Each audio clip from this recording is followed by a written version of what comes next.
former Deputy Assistant Secretary of State Joel Rubin. He's also the author of the new book, Saving Democratic Foreign Policy. So, Joel, I want to start with an Israeli source tells CNN that Prime Minister of Israel Netanyahu is seeking an urgent meeting with Trump after he returns from the G7. How aligned is Israel with the U.S. on an end to this war, and how important is it if they're not?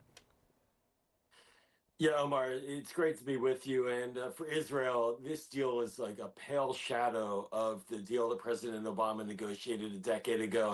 And so that's very concerning to the Israeli leadership. That is not what they bargained for when they entered into the military action against Iran several months ago.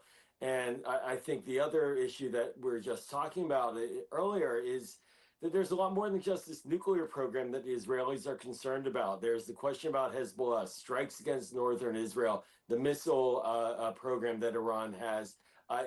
These are just issues that nag and nag and nag. And for the Israelis to see the president committing to a very short-term agreement that doesn't even talk about those issues is very concerning. And we're still waiting to see the details of what any sort of actual final agreement would actually look like in terms of real negotiations and any sort of deal. But again, what we're waiting for now is even just an agreement to open up a period of negotiations. And, you know, you bring up the Hezbollah piece of all of this. Last weekend, Israeli strikes on Beirut prompted, an escalation by Iran. We're monitoring some back and forth strikes between Israel and Hezbollah this weekend as well. How central is what's happening in Lebanon to the overall U.S.-Iran agreement? Well, Omar, there's a lot of factors that are going into the overall troubles in the region beyond just this nuclear issue. There's the Straits of Hormuz, there's the Hezbollah war. These need to be dealt with. And I think for the president, if he doesn't deal with them, it's going to undermine any agreement, any short-term agreement that he believes he can get right now in the Straits of Hormuz. Hezbollah launched strikes into northern Israel, which is why the Israelis retaliated into Beirut. And that's not going to stop because he says, I hope they stop. He has to actually have an agreement to negotiate to end those issues. And if not, then we're going to likely be in the same place in a couple of months that we are in today. And so I fear that while it's the right process in the immediacy to get a deal to open up the straits and move to nuclear talks without having a fuller extended horizon focusing on these other issues, we're just going to end up seeing ongoing spoiler opportunities for groups like Hezbollah and the Houthis to just undermine any agreement if the Iranians are unhappy at the table. President Trump says the signing will still happen today. That remains to be seen as Iran has pushed back on this timeline, as they have repeatedly, as you mentioned, over the course of the past few days. But can you just help us put into perspective the significance of this signing if it happens? Because, again, it just opens up this process for more complex negotiations. How are you thinking about this here?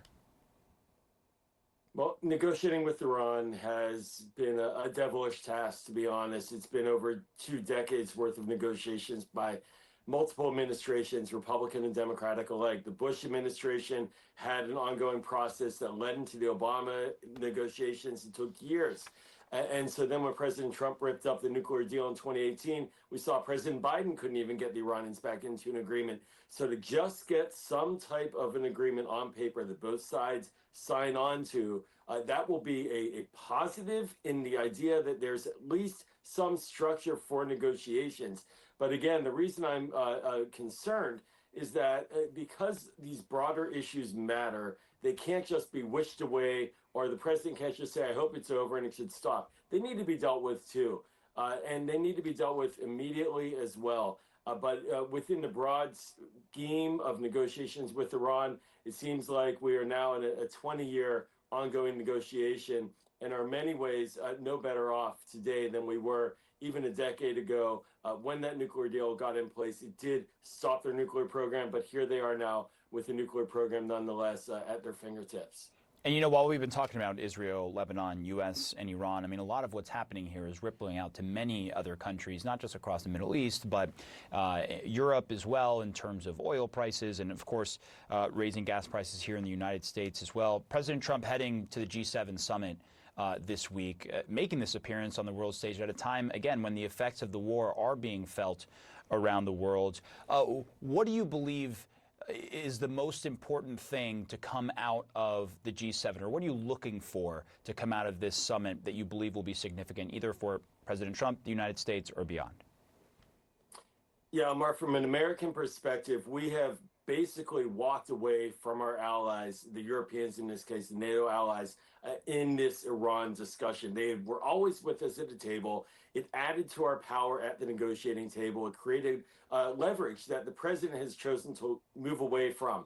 Now, he missed an opportunity when he went to China and met with Xi and did not get the Chinese to play any meaningful role in pressuring Iran to give up some of its moves in the Straits of Hormuz when he went there in April. So now here we are again.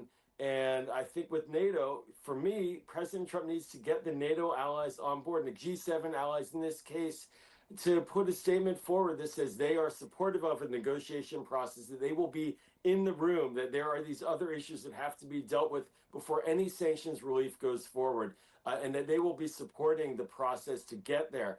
That pressure mechanism needs to be turned on. It's not been used by the president. He's allergic to dealing with Europeans diplomatically, and it's weakened his hand. And we see the results, which is that with the Iranians, basically the president is on his own, flailing in these negotiations, maybe going to an auto pen today to try to sign something with the Iranians, and upsetting our Israeli allies at the same time. So he needs to reassert American leadership. This G7 venue is an opportunity to do that. A lot of factors at play, and we will see if something is actually signed today. Again, would just be an agreement to open up a period of negotiations. Joel Rubin, appreciate the time and perspective. Thanks for being here. Appreciate you, Omar.